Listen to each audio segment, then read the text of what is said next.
నెల్లూరు వచ్చారు. ఆ నెల్లూరులో జరిగినటువంటి వారి స్వాగత ర్యాలీ ఎంత అట్రప్లాపో ప్రజలంతా కూడా నవ్వుకుంటూ ఉన్నారు. మీడియా కూడా దీని ప్రత్యక్ష సాక్ష్యం. ఈ సందర్భంగా విజయసాయిరెడ్డి గారిని నేను సూటిగా అడిగేది ఒకటే, విజయసాయిరెడ్డి గారు నెల్లూరు పార్లమెంట్ అభ్యర్థిగా నామినేషన్ వేసే ముందు నెల్లూరు పార్లమెంటరీ ప్రజలకి 2 ప్రశ్నల సమాధానం చెప్పే మీరు నామినేషన్ వేయాలా. ధైర్యం ఉంటే సమాధానం చెప్పండి. విజయసాయిరెడ్డి గారు దాదాపు 8 ఏళ్లుగా మీరు రాజ్యసభ సభ్యుడిగా ఉన్నారు. నెల్లూరు గడ్డ అంటున్నారు, నెల్లూరులో నేను పుట్టాను అంటున్నారు, నెల్లూరు నా మాతృభూమి అంటున్నారు. 8 ఏళ్ల రాజ్యసభ సభ్యుడిగా ఉన్నారు. అంతేకాదు ముఖ్యమంత్రి గారు జగన్మోహన్ రెడ్డి గారితో సమానమైన స్థానం మీది. మాకు దాంట్లో వేరే అభ్యంతరం లేవు. ఎందుకంటే ముఖ్యమంత్రి గారి సర్వ కార్యక్రమాలు మీరే చూస్తారు కాబట్టి మీరు ముఖ్యమంత్రి గారికి సమానం. మరి ముఖ్యమంత్రి గారికి సమానంగా ఉన్నటువంటి మీరు నెల్లూరు పార్లమెంట్ నియోజకవర్గానికి ఏం చేశారు?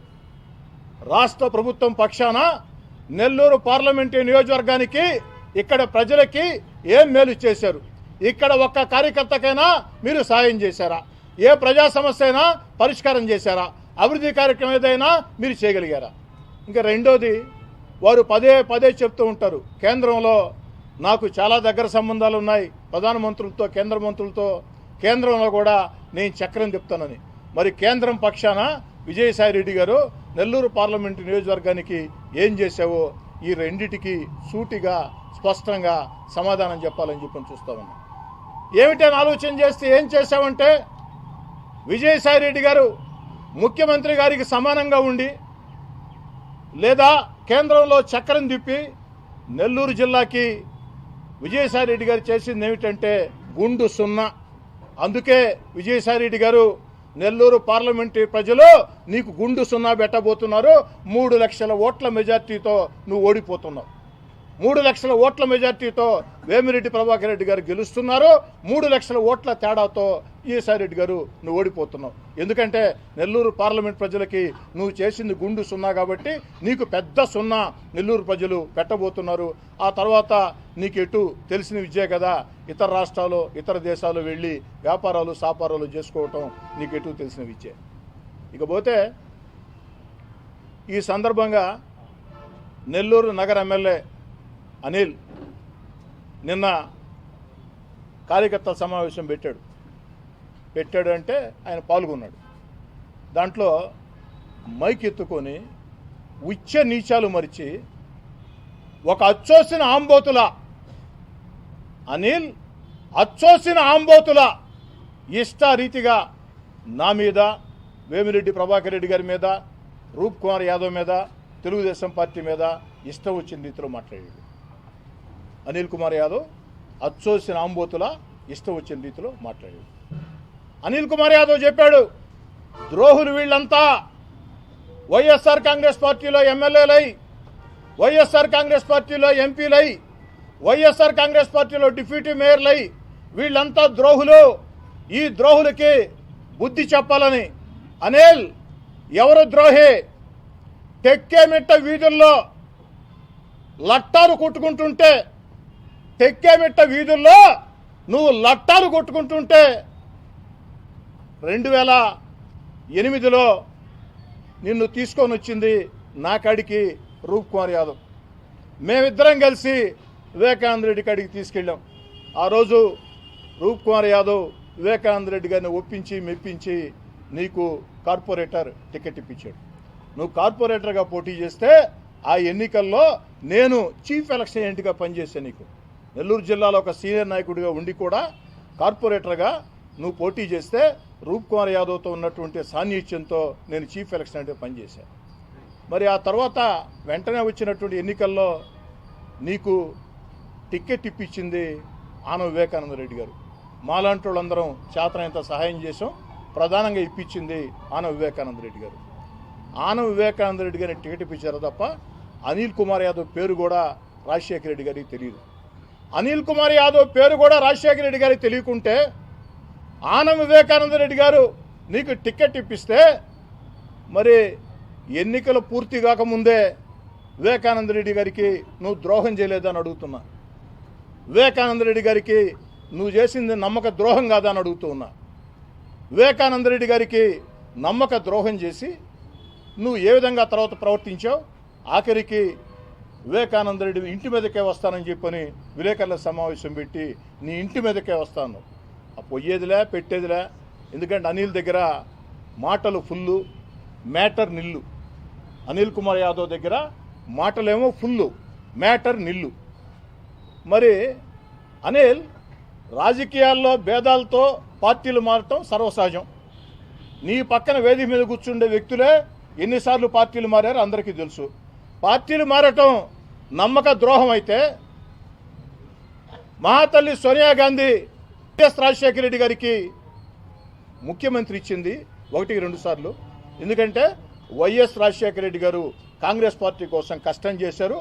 ప్రజల్లో వైఎస్ రాజశేఖర రెడ్డి గారు కాంగ్రెస్ పార్టీని బలంగా తీసుకెళ్లారు. ఆ యొక్క కష్టాన్ని సోనియా గాంధీ గారు గుర్తించి ముఖ్యమంత్రిని చేశారు. వైఎస్ రాజశేఖర రెడ్డి గారు ముఖ్యమంత్రి కావటమే కాకుండా జగన్మోహన్ రెడ్డి గారికి ఎంపీ టికెట్ కూడా ఇచ్చారు. మరి వైఎస్ రాజశేఖర రెడ్డి గారు మరణించిన తర్వాత ఇదే వైఎస్ జగన్మోహన్ రెడ్డి గారు నా ఒంట్లో ఉండేది కాంగ్రెస్ పార్టీ రక్తం, నా ఒంట్లో ఉండేది కాంగ్రెస్ పార్టీ రక్తం, నాకు తల్లి లాంటిది సోనియా గాంధీ, నాకు తల్లి లాంటిది సోనియా గాంధీ అని లేఖ రాసి సోనియా గాంధీకి విధేయత ప్రకటించి ఆ తర్వాత రాజకీయంగా మీకు ముఖ్యమంత్రి పదవి ఇవ్వలేదని కాస్త వేచి చూడమన్నారని చెప్పని ఆ రోజు మొత్తం కూడా కాంగ్రెస్ పార్టీని వివేదించి అదే సోనియా గాంధీని కన్న తల్లి అని చెప్పిన సోనియా గాంధీని ఇటాలియన్ బొమ్మ అని చెప్పి, ఇటాలియన్ మాఫీ డాన్ అని చెప్పి మాట్లాడారే. మరి మేము పార్టీ మాత్రం ద్రోహం చేసినట్టయితే, ద్రోహులు అయితే జగన్ గారు కూడా ద్రోహే? అనిల్ సూటిగా స్పష్టంగా సమాధానం చెప్పు. వింటా ఉండవు, నా ఫేస్బుక్ లైవ్ చూస్తూ ఉండవు. మేము పార్టీ మాత్రం ద్రోహులం అయితే, వేమిరెడ్డి ప్రభాకర్ రెడ్డి గారు ద్రోహ అయితే, మేము ద్రోహ అయితే జగన్మోహన్ రెడ్డి గారు కూడా ద్రోహ? నేను అంటోలే జగన్మోహన్ రెడ్డి గారు నమ్మక ద్రోహి అంటోలే, అనిల్ కుమార్ యాదవ్ నమ్మ ద్రోహి అంటోలే. ఎందుకంటే అనిల్ కుమార్ యాదవ్ అన్నాడు కాబట్టి నమ్మక ద్రోహులని. అయ్యా నీ పేరు కూడా రాజశేఖర రెడ్డి గారికి తెలియదు, అన వివేకానంద రెడ్డి గారిని టికెట్ ఇప్పించాడు, నువ్వు ద్రోహం చేసి వెళ్ళిపోయావు. మరి నువ్వు ద్రోహి అవుతావు, కానీ రాజకీయ విభేదాల సహజం. నువ్వు వెళ్ళిపోవడం కూడా నేను తప్పట్టంలే, వివేకానంద రెడ్డి గారితో విభేదించడం కూడా నేను తప్పట్టంలే. కానీ రాజకీయాల్లో విభేదించి పార్టీ మార్చడం ద్రోహం అయితే, నమ్మక ద్రోహం అయితే మీ నాయకుడు వైఎస్ జగన్మోహన్ రెడ్డి గారిది మీది నమ్మక ద్రోహమేనా? సూటిగా అనిల్ కుమార్ యాదవ్ స్పష్టంగా సమాధానం చెప్పాలి. ఇకపోతే అనిల్ కుమార్ యాదవ్ మాట్లాడాడు. ఏమని చెప్పాడంటే, ఏదైతే నేను మాత్రమే ఒరిజినల్, అందరూ కూడా డూపులని. అనిల్ పుట్టింటి సంగతి మేనమాంక తెలియదని నా కాడ రూపుకాడ పెరిగినోడివే, నీ సంగతి మాకంటే ఎక్కువ తెలుసమ్మా. నువ్వు తొడలు కొట్టడం, మీసాలు తిప్పటం తప్ప నీ కాడ మాటలు ఫుల్లు, మ్యాటర్ నిల్లు తప్ప ఏమన్నా ఉందా? విలేకరులు అడుగుతా ఉన్నా, రూప్ కుమార్ యాదవ్ అంతూ చూస్తానన్నాడు 3 ఏళ్ల నుంచి. ఏమన్నా రూప్ కుమార్ యాదవ్ అంతూ చూశాడా? కాకాని గోవర్ధన్ రెడ్డి గారు మంత్రి జిల్లాకు వస్తే 2 రెట్లు అదనంగా ఇస్తా అన్నాడు. కాకాని గోవర్ధన్ రెడ్డి గారి కాలి గోరు కూడా బేకలేకపోయినావు. తొడలు కొడతావు, మీసాలు తెప్తావు, మాటలు మాత్రం ఫుల్లు. అనిల్ మ్యాటర్ మాత్రం నిల్లు. నువ్వేంది నాయనా ఒకరిని డూప్ అనేది? ఆంధ్రప్రదేశ్ డూపుల సంఘానికి నువ్వు అధ్యక్షుడి. ఆంధ్రప్రదేశ్ డూపుల సంఘం ఎన్నికలు పెడితే అత్యంత భారీ మెజార్టీతో గెలవబోయేది అనిల్ కుమార్ యాదవ్. నసరాపేటలో ఎంపీ గెలవడు, చిత్తుగా ఓడిపోతాడు. కానీ ఆంధ్రప్రదేశ్లో డూపుల సంఘానికి అని పెట్టి ఆ డూపుల సంఘానికి ఎలక్షన్ పెడితే అనిల్ కుమార్ యాదవ్ భారీ మెజార్టీతో గెలుస్తాడు. ఆల్ డూప్ అనిల్, నువ్వు ఆల్ డూప్ అనిల్. నువ్వు అందరినీ పట్టుకొని డూప్ అంటున్నావా? నువ్వు పెద్ద డూపు, నీ మాటకు డూపు, నీ నడక ఒక డూపు. నువ్వేందని ఒకరిని డూప్ అనేది? ఏదైనా ఎప్పుడైనా చేస్తుండవు? ఎవరినైనా తొడలు కొట్టడం, మీసాలు తిప్పటం తప్ప ఎవరినైనా ఏమైనా చేస్తుండవా? ఓన్లీ మాటలు మాత్రం ఫుల్, వాడంతు తేలస్తా, ఈడంతు తేలస్తానని చెప్పని. ఏందా ఇది? క్వాడ్జీ అనేక సంవత్సరాలుగా మార్కెట్లో రేటు రాక ఇళ్లలో భారీ నగలమ్మి ఆస్తు నమ్మి లీజులు కట్టుకుంటూ ఉంటే ఈరోజు 100 రెట్లు 200 రెట్లు అంతర్జాతీయ మార్కెట్లో క్వాడ్జీ పెరిగితే క్వాడ్జీ ఓనర్లని ఇష్టారాజ్యంగా దౌర్జన్యం చేసి వాళ్ళ మైండ్లోకి వెళ్ళి ఒక నయా బందిపోటు అనిల్ నువ్వు నీ అనుచరులు మొత్తం కూడా ఆ యొక్క క్వాడ్జీని 100 కోట్ల క్వాడ్జీని తరలించేశారు. పాపం ఇసుక చిన్నోళ్ళు ట్రాక్టర్లోళ్ళు టైర్ బళ్ళోళ్ళు చిన్నోళ్ళు ఇసుక తీసుకుంటుంటే వాళ్ళందరూ నోళ్లు కొట్టి ప్రభుత్వం నోళ్లు కొట్టి జగన్మోహన్ రెడ్డి గారితో భాగస్వామ్యం పెట్టుకొని జగన్మోహన్ రెడ్డి గారి బినామీగా నువ్వు జగన్ రెడ్డి గారి తమ్ముడు వైఎస్ అనిల్ రెడ్డి ఇద్దరు కలిసి ఇసుకంతా కొల్లగొట్టారు. ఇసుక కొల్లగొట్టారు, క్వాడ్జీ కొల్లగొట్టారు, సిలికా కొల్లగొట్టారు. నెల్లూరులో ఎన్ని రకాల పొలాల మీద ఏ విధంగా బెదిరించి రిజిస్ట్రేషన్ చేసుకున్నారో అందరికీ తెలుసు. వీటన్నిటి మీద సిఐడి ఎంక్వైరీ వస్తుందని కాబట్టి లెక్క జాగ్రత్తగా రాసి పెట్టుకో. మా లెక్కలను సరిచేసే అవకాశం నీకు రాదు, ఎందుకంటే ప్రభుత్వం మీద ఎటు రాదు. నీ లెక్క సరి మేం చేద్దామంటే మాకంటే ముందు జనం చేసేటట్టున్నారు, దాంట్లో అనుమానంలే. మళ్ళీ చెప్తున్నా, రాసి పెట్టుకో. నెల్లూరులో వేమిరెడ్డి ప్రభాకర్ రెడ్డి గారు ఎంత భారీ మెజార్టీతో గెలవబోతున్నారో నువ్వు అంత భారీ మెజార్టీతో నర్సరావుపేటలో ఓడిపోబోతున్నావు, దీంట్లో ఎలాంటి అనుమానాలే. నేను నర్సరావుపేటలో ఉండే తెలుగుదేశం పార్టీ నాయకులందరికీ ఒక మాట చెప్తున్నా, మీరు ప్రశాంతంగా ఉండండి. ఎందుకంటే పల్నాడు జిల్లాలో వైఎస్ఆర్ కాంగ్రెస్ పార్టీని ఎవరో కథం చేయబడలే, మా అనిల్ కథం చేస్తాడు. పచ్చని వైఎస్ఆర్ కాంగ్రెస్ పార్టీ నెల్లూరు జిల్లాలో ఉంటే 10కి 10 స్థానాల వైసీపీ నెల్లూరు జిల్లాలో ఉంటే అహంకారంతో అధికార మదంతో డబ్బు మదంతో మిడిసిపడుతో నెల్లూరు జిల్లాని సర్వనాశనం చేసేసి 3 జిల్లాలు దాటి పల్నాడుకు వచ్చాడు.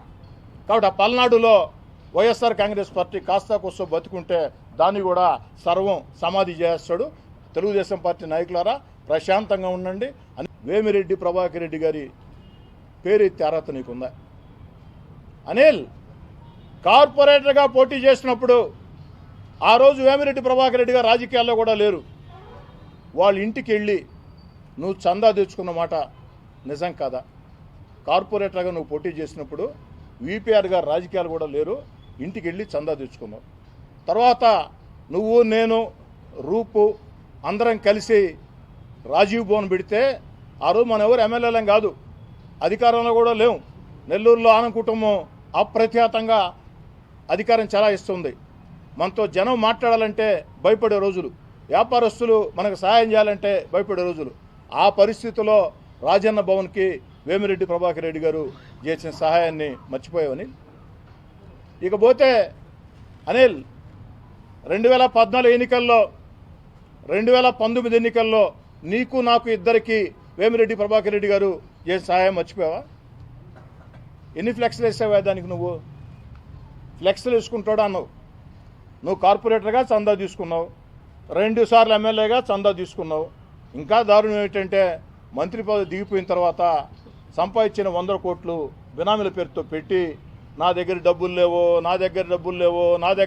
లేవో అని చెప్పని బేదర్పులు అరుస్తుంటే వేమిరెడ్డి ప్రభాకర్ రెడ్డి గారు నీకు చేసిన సహాయం, ఆ సహాయం మధ్యవర్తి ఈయనే రూప్కుమార్ యాదవ్ మధ్యవర్తి. అనిల్ కాదా? ఎన్ని ఫ్లెక్స్లు వేసావా ఇప్పుడు నువ్వు? వేమిరెడ్డి ప్రభాకర్ రెడ్డి గారు పిల్లి బిచ్చం పెట్టాడంట. మరి ఎప్పుడో రాజకీయాల్లో ఆయన రాకముందే 2008లో అంటే దాదాపు 16 ఏళ్ల ముందే చందా తెచ్చుకున్నావు కదయా, అది సాయం కాదా? 2014లో నీకు నాకు ఇద్దరికి సాయం చేశాడే, అది సాయం కాదా? 2019లో నీకు సాయం చేశాడే, అది సాయం కాదా? మంత్రి పదవి ఇంట్లో ఉంటే బేదర్పులు అరుస్తూ ఉంటే అతిపెద్ద సాయం చేశాడే, అది సాయం కాదా? వేమిరెడ్డి ప్రభాకర్ రెడ్డి గారు దాదాపు 200 మంది విద్యార్థులకి ఉచితంగా చదువులు చెప్పిస్తున్నాడు.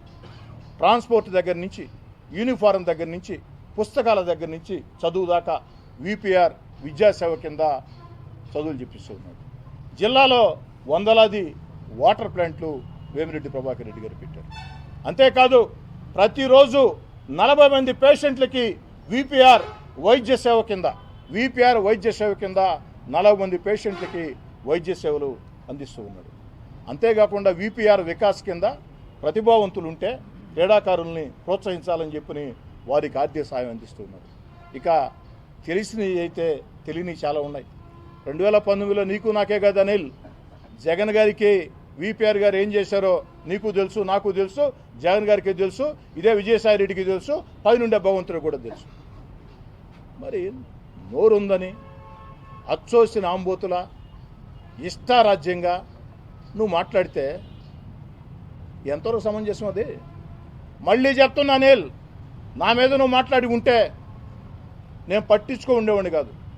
కానీ ఒక పెద్ద మనిషి మీద పార్టీ రాజకీయాలకు అతీతంగా నిన్న విజయసాయి రెడ్డి చెప్పాడు. ఏం చెప్పాడు? వేమిరెడ్డి ప్రభాకర్ రెడ్డి గారు నాకు మంచి స్నేహితుడు, రాజకీయాల్లో స్నేహం వేరు గౌరవం వేరు, వారంటే మాకు ఎప్పుడు గౌరవం అని చెప్పాను. మరి నీ సొంత పార్టీ ఎంపీ అభ్యర్థి, ముఖ్యమంత్రితో సమానమైన వ్యక్తి ఆయన ఆ మాట చెప్తే నీ ఇష్టారతిగా మాట్లాడుతూ ఉంటే ఎంతవరకు కరెక్టు? పాపం అంట విజయసాయి రెడ్డి వచ్చాడంట, విపిఆర్ ప్యాంటు తడుముకుంటా ఉన్నాడంట, ప్యాంటు తడిసిపోతా ఉందంట విపిఆర్ది. అనిల్, విపిఆర్ ప్యాంటు తడస్తుందో లేదో పక్కన పెడితే నారాయణ సార్ మీద పోటీ చేసేదానికి ధైర్యం లేక అప్పుడు దాకా రాసుకోరా సాంబా నేనే నెల్లూరు అభ్యర్థిని, రాసుకోరా రంగా నేనే నెల్లూరు అభ్యర్థిని, రాసుకోరా సాంబా మళ్ళీ చెప్తున్నా నేనే నెల్లూరు అభ్యర్థిని ప్రగల్భాలు పలికి నువ్వు జనంలో ఒక రౌండ్ తిరిగి పరిస్థితి అర్థమయ్యే నారాయణ సార్ దెబ్బకి ప్యాంటు తడుపుకున్నావో కింద ఇంకేదైనా తడుపుకున్నావో 3 జిల్లాలు దాటావు. రాసుకోరా సాంబా ఎలా పోయింది తమ్ముడు అనిల్? రాసుకోరా సాంబా ఎలా పోయింది? ఏం రాసుకోవాలి ఇప్పుడు? ఏం రాసుకోవాలా?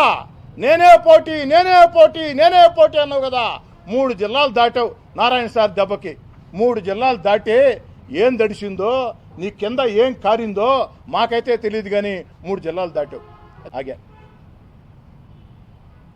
అనిల్ ఏమంటాడంటే విపిఆర్ దైవ కార్యక్రమాలు చేశాడంట, పాపాలు చేసేవాళ్లే దైవ కార్యక్రమాలు చేస్తారంట, పాపాలు చేసేవాళ్లే దేవుడికి పూజలు చేస్తారంట.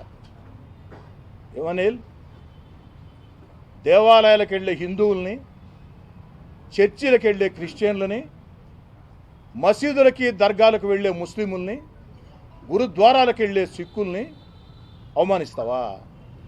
అంటే పాపాలు చేసిన వాళ్ళు దేవుడికి అడిగిపోతారా? పాపాలు చేసిన వాళ్ళే పూజలు చేస్తారా? పాపాలు చేసిన వాళ్ళే దైవ కార్యక్రమాలు చేస్తారా? అని నువ్వు మాలేస్తావు కదమ్మా, అయ్యప్ప మాలేస్తావు కదా, నువ్వు కూడా దేవస్థానాలు తిరుగుతావు కదా, మరి నువ్వు కూడా పాపాలు చేశానా? అనిల్, ఖచ్చితంగా ఈ మాటలకి నువ్వు క్షమాపణ చెప్పాలా. హిందువులకి, ముస్లిములకి, క్రైస్తవులకి, ప్రతి ఒక్కరికి నువ్వు క్షమాపణ చెప్పాలా. పాపాలు చేసేవాళ్లే పూజలు ఎక్కువ చేస్తారు, పాపాలు చేసేవాళ్లే దైవ కార్యక్రమాలు చేస్తారు అని డబ్బు మదంతో, అధికార మదంతో నీ యొక్క ఫ్రస్ట్రేషన్ పీకుకు చేరింది, నీ పిచ్చి పీకుకు చేరి దేవుణ్ణి సైతం అవమానిస్తావా? భక్తుల మనోభావాల్ని దెబ్బతీసే రీతిలో హిందువులా, ముస్లింలా, క్రైస్తవులా తేడా లేకుండా, దేవాలయాల, మసీదుల, దర్గాల, చర్చిల తేడా లేకుండా మత విశ్వాసాలని దెబ్బతీసే రీతిలో పాపాలు చేసేవాళ్లే దేవుడి కార్యక్రమాలు చేస్తారని మాట్లాడిన మాట జగన్మోహన్ రెడ్డి గారు, మీరు నిజంగా మీ చిత్తశుద్ధి ఉంటే అనిల్ కుమార్ యాదవ్కి షోకాజ్ ఇవ్వండి, ఖచ్చితంగా షోకాజ్ ఇవ్వండి. ఇది రాజకీయాలకు సంబంధం లేని మాట, ఒక పౌరుడిగా మాట్లాడుతున్న మాట. రాజకీయాలు ఉంటాయి పోతాయి, మనుషులు ఉంటాం పోతాం, కానీ మత విశ్వాసాలు, హిందువులైనా, ముస్లింలైనా, క్రైస్తవులైనా మత విశ్వాసాలు శాశ్వతం. ఆ మత విశ్వాసాలని భంగం కలిగించే రీతిలో, ఆ మత విశ్వాసాలని కించపరిచే రీతిలో నువ్వు మాట్లాడతావా? మరెన్నో వీడియోల కోసం మా ఛానల్ ని సబ్స్క్రైబ్ చేసుకుని పక్కనే ఉన్న బెల్ ఐకాన్ ని క్లిక్ చేసి యాక్టివేట్ చేసుకోండి.